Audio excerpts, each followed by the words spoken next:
இந்த கிராமத்தை சேர்ந்த இந்த பையன் தான் வயல்ல வேலை பார்க்க மண்வெட்டியோட அந்த வழியா போறான். அப்போ அந்த இடத்துல ரோடோரமா ஒரு சின்ன பையன் ஒரு பொண்ணு இருக்கா. வயல்ல வேலை பார்க்க வந்தவரும் எதுக்காக இவங்க இங்க இருக்காங்கன்னு புரியாம அவரும் போய் தன்னோட வயல்ல வேலைகளை பாக்குறாரு. இப்படியே மத்தியானம் ஆகுது, கூட வேலை பாக்குறவனு சாப்பிட போயிருப்பான். இவர் வயல்ல இருக்க மிச்ச வேலைகள் எல்லாம் முடிச்சிட்டு சரி சாப்பிட போகலான்னு வீட்டுக்கு கிளம்புறாரு. அது வரைக்குமே அந்த பொண்ணும் பையனும் அதே இடத்துல இருக்காங்க. அவரும் போற வழியில மனசு கேட்காம நீ யாருமா, என்னத்துக்காக குழந்தையோட இந்த இடத்துல இருக்குன்னு கேக்குறாரு. அவளும் நடந்தது எல்லாத்தையுமே இந்த பையன் கிட்ட சொல்றா. என் கணவருக்கு ஏற்கனவே கல்யாணமாகி 2 குழந்தைங்க இருக்கு, அதை மறைச்சு என்ன ஏமாத்தி கல்யாணம் பண்ணாரு. ஒரு நாள் எல்லா உண்மை எனக்கு தெரிய வந்து நான் அவர் கூட சண்டை போட்டேங்க. நேத்து நைட்டு எங்களுக்காக பிரியாணி ஆர்டர் பண்ணியிருந்தாரு. அதை சாப்பிட்டதுக்கு அப்புறமா நான் சீக்கிரமா தூங்கிட்டேன். காலையில முழிச்சு பார்க்கும்போது நானும் என் குழந்தை இங்க இருக்கோம்னு சொல்றா. இந்த பொண்ணோட நிலைமையை புரிஞ்சுக்கிட்ட பையனும் ரொம்ப நேரமா காலையில இருந்து பசியோட இங்க இருக்கீங்க, தப்பா நினைச்சுக்கலாம், என்னோட வீட்டுக்கு வாங்க, சாப்பிட்டுட்டு நாளைக்கு போலீஸ்ல போய் கம்ப்ளைண்ட் பண்ணலாம்னு சொல்றான். அதுக்கு அந்த பொண்ணு சரிங்கன்னு சொல்லி அந்த பையனோட வீட்டுக்கு கிளம்புறாங்க. வீட்டுக்கு அழைச்சிட்டு போனவனு இதாமா என் வீடு, காலையில இருந்து எதுவுமே சாப்பிடாம பசியோட இருப்பீங்க, நான் போய் சமையல் பண்ண ஏதாவது வாங்கிட்டு வரேன் அங்க இருந்து கிளம்புறான். கடைக்கு போய் வந்தவனும் அந்த பொருட்கள் எல்லாம் அந்த பொண்ணு கிட்ட கொடுத்து சீக்கிரமா போய் சமையல் பண்ணி உன் குழந்தைக்கு சாப்பிட கொடுமான்னு சொல்றான். இப்படியே மறுநாள் ஆகுது. பையன் வீட்டுல இருக்க பாத்திரங்களை தொலைக்கிட்டு இருக்கும்போது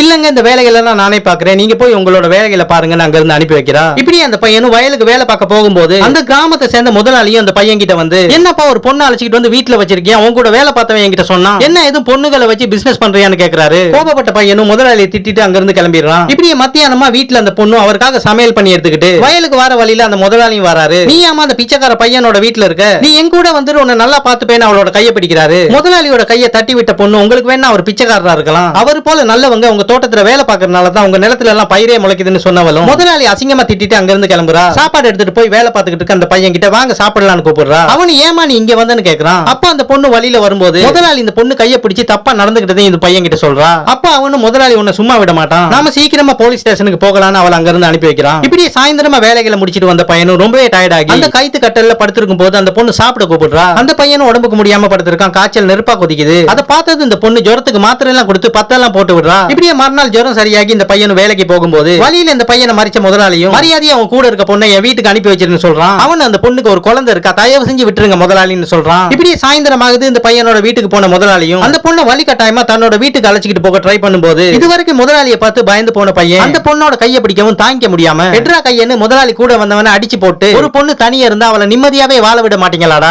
சுயநலத்துக்காக அந்த பொண்ணோட வாழ்க்கையை மறுபடியும் சீரழிக்க பாக்குற, இனிமேல் அவ வேற யாருமே கிடையாது, என்னோட மனைவி, என்ன மீறி அவளை தொற்றா பார்க்கலாம்னு சொல்றான். அவன் இருக்க கோவத்துக்கு நம்மள கொல்லாம விட மாட்டான், வாங்க போயிடலான்னு முதலாளி அழைச்சிக்கிட்டு அங்க இருந்து கிளம்புறான். அந்த பையனும் உன்னை முதலாளி கிட்ட இருந்து காப்பாத்த எனக்கு வேற வழி தெரியலமா, என்ன மன்னிச்சிடுமான்னு சொல்றான். அந்த பொண்ணு இல்லங்க நீங்க சரியா தான் சொன்னீங்கன்னு சொன்னவளும் அவரை கணவரா ஏத்துக்கிறா. இந்த வீடியோ நிச்சயமா பிடிச்சிருக்குன்னு நினைக்கிறேன். பிடிச்சிருந்த லைக் கமெண்ட் ஷேர். நன்றி.